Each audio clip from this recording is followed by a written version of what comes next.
Sugeng Enjing Rahayu Rahayu dari Timur Pengawan. Wah, yang bermimpi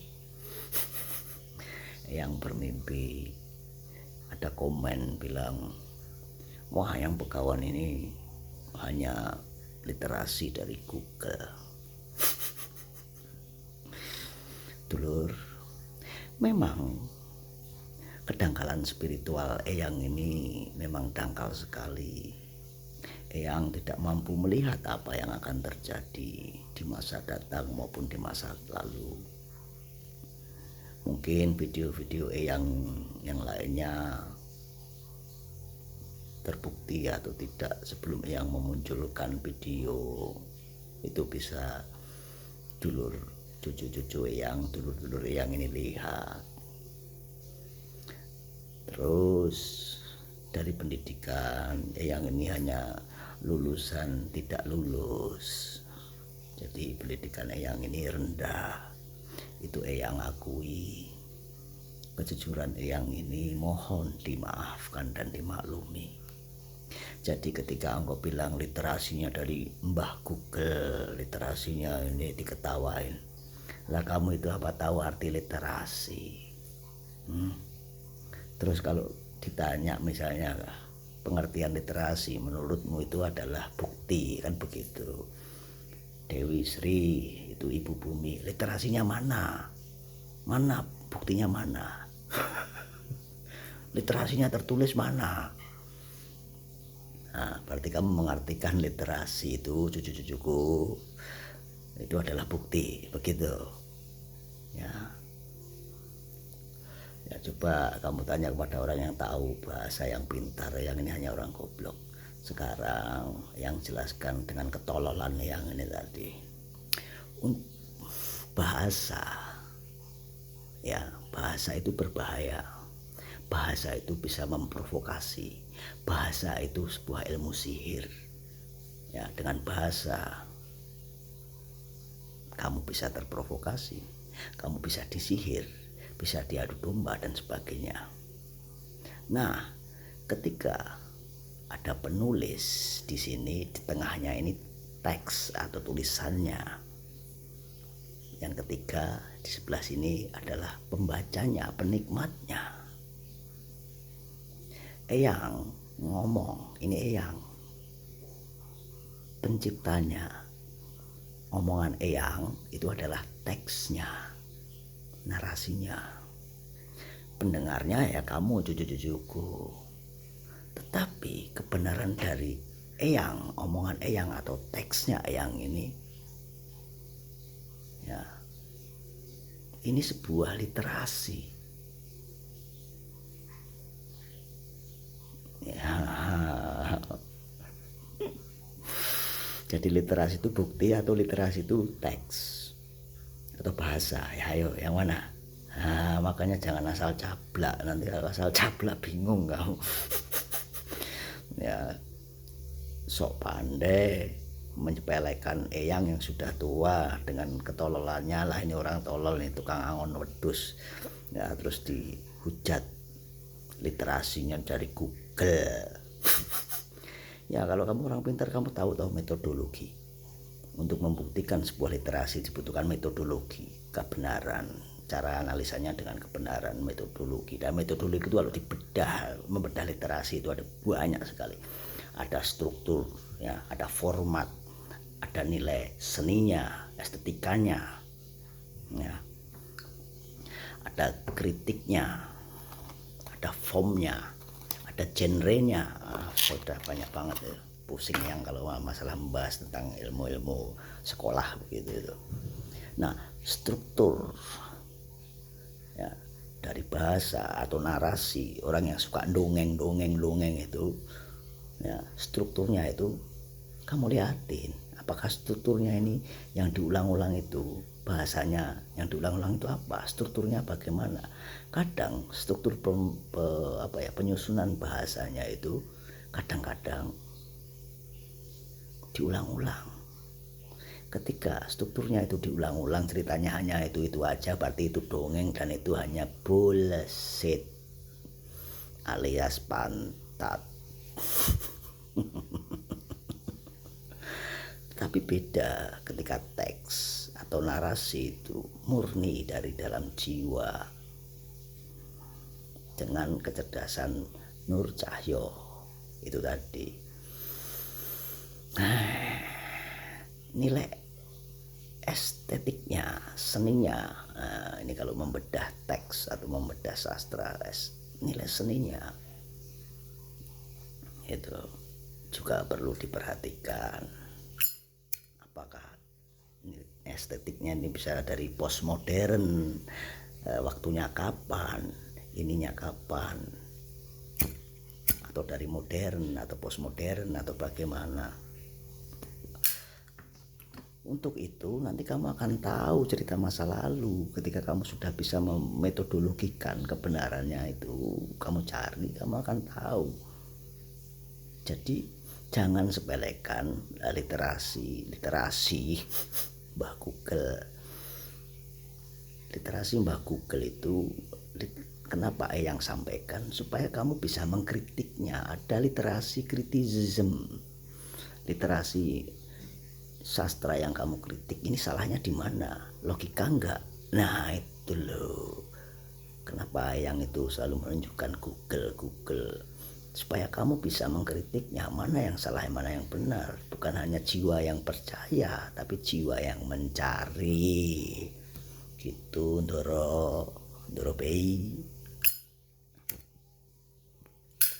Jadi jangan asal menghina yang tolol, sudah tolol dihina ya. Nanti kalau yang tanya kamu melongo, nah itu.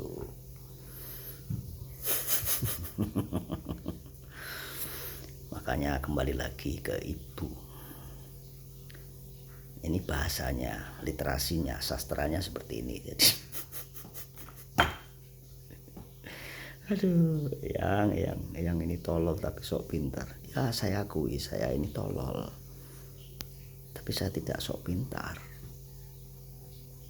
Saya akui saya ini tolol tapi tidak sok pintar. Saya akui kedangkalan spiritual saya,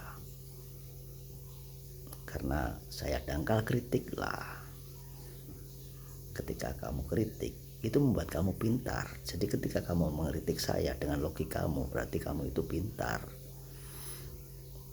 Kritik itu bagi yang tidak menyalahkan, tapi kritik itu bagi yang adalah membuat kamu pintar, cucu-cucuku ya. Sekarang ada cerita bahwa ibu itu adalah bumi, bahwa ayah Bopo Angkoso itu adalah langit. Itu cerita, bahasa sastranya seperti itu. Estetikanya ada, estetikanya bahwa ibu itu simbol dari seseorang yang merawat, menghidupi dan sebagainya. Dan ternyata bumi ini juga menghidupi, juga merawat ya, juga memberikan kasihnya. Benar, tapi Eyang itu kurang puas, maka Eyang bersamadi. Maka Eyang dengan Nur Cahyo ini mencari. Nah, jawaban dari Eyang dengan kedangkalan spiritual dan bodohnya Eyang, ketololan Eyang itu, Eyang menemukan, mencari bahwa ibu itu adalah air. Di permukaan ada air, di dalam tanah ada air. Lalu siapakah ayah atau Bopo Angkoso? Matahari. Ketika air itu di sini, matahari ini ya, seperti itu, menyinari, masuk menyinari ke dalam air. Dan ketika matahari bersama air menyatu seperti ayah dan ibu, lahirlah kita mencipta. Ketika air bersama matahari menyatu, maka lahirlah kehidupan. Jadi ibu itu adalah air, karena kita terlahir dari air dan mati menjadi air. Lalu ada ayah, itu adalah matahari yang memberikan kehidupan. Ketika dua unsur ini menjadi satu, jadilah kehidupan. Buktinya tanaman tidak kena matahari mati, tanaman tidak kena air mati. Tapi ketika air dan matahari ini menjadi satu, jadilah kehidupan. Begitu pula dengan kamu bisa hidup dengan air dan matahari. Nah, dari estetika dicari strukturnya, adegannya. Apakah benar adegan air dan matahari ini, yaitu sebuah sastra dianalisa dengan metodologi atau dengan kebenaran, dicari strukturnya, nilainya, estetikanya, formatnya. Karena ini adalah seorang yang menarasikannya, di tengahnya ada sastra, ada teks, dan ada pendengar. Jadi jangan menghina yang lagi ya. Sekarang yang mau tanya ini, ya gak apa-apalah literasinya Eyang. Literasi itu kalau kamu mikirnya kan bukti ya, literasinya mana, buktinya mana kan gitu. Sekarang gini aja lah yang tanya. Ketika dulu ada utusan dari Sang Maha berperang, katanya berperang, strategi apa yang beliau gunakan? Yang mau tanya, strategi apa yang utusan itu gunakan, dan ilmu apa yang utusan itu gunakan? Utusan Sang Maha. Sekarang yang juga mau tanya yang kedua, pertanyaan kedua. Ketika ada cerita wayang Pandawa dan Kurawa, strategi apa yang mereka gunakan? Lalu ilmu apa yang mereka gunakan?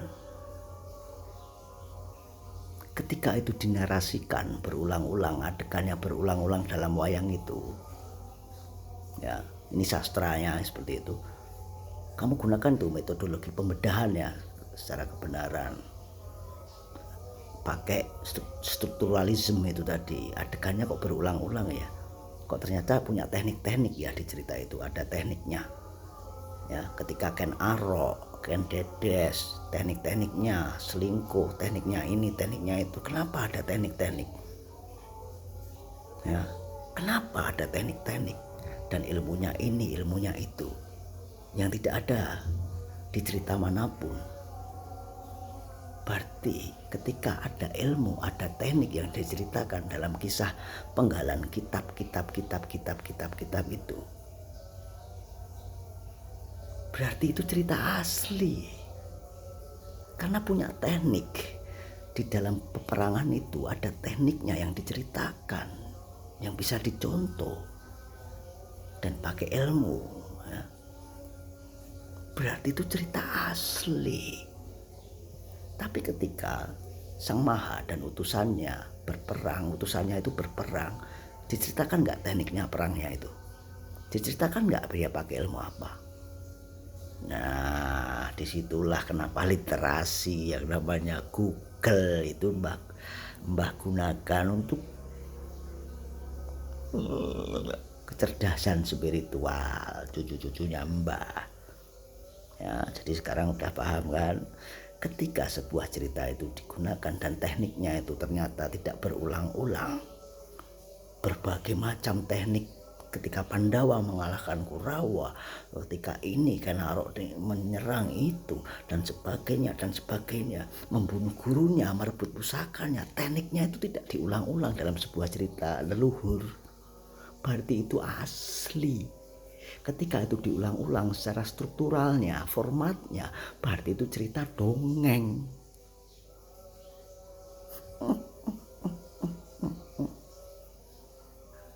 Kalau itu cerita asli, berarti nenek moyang itu benar-benar ada. Begitu loh dulur semuanya. Makanya air adalah ibu, matahari adalah ayah. Rahayu dari Timur Bengawan. Mohon maaf jika salah, karena ini dari kedangkalan spiritual saya dan kebodohan karena tidak sekolah. But I try to explain to you with knowledge, yeah, from the deepest of unknowledgement idea. Oke, kamu yang pintar, kamu yang pandai, kamu yang hebat, kamu yang menjadi maha hebat dan mengertawakan eyang karena literasi terasi kali itu tadi. Sekarang maafkan eyang dari kedangkalan spiritual eyang dan kebodohannya eyang. Rahayu, rahayu, rahayu. Semakin engkau tahu, engkau tidak tahu. Semakin engkau tidak tahu, maka engkau akan tahu. Semakin engkau menanam kata-kata, maka akan menuai kata-kata, dan akhirnya hanyalah berkata-kata. Rahayu, rahayu dari Timur Bengawan.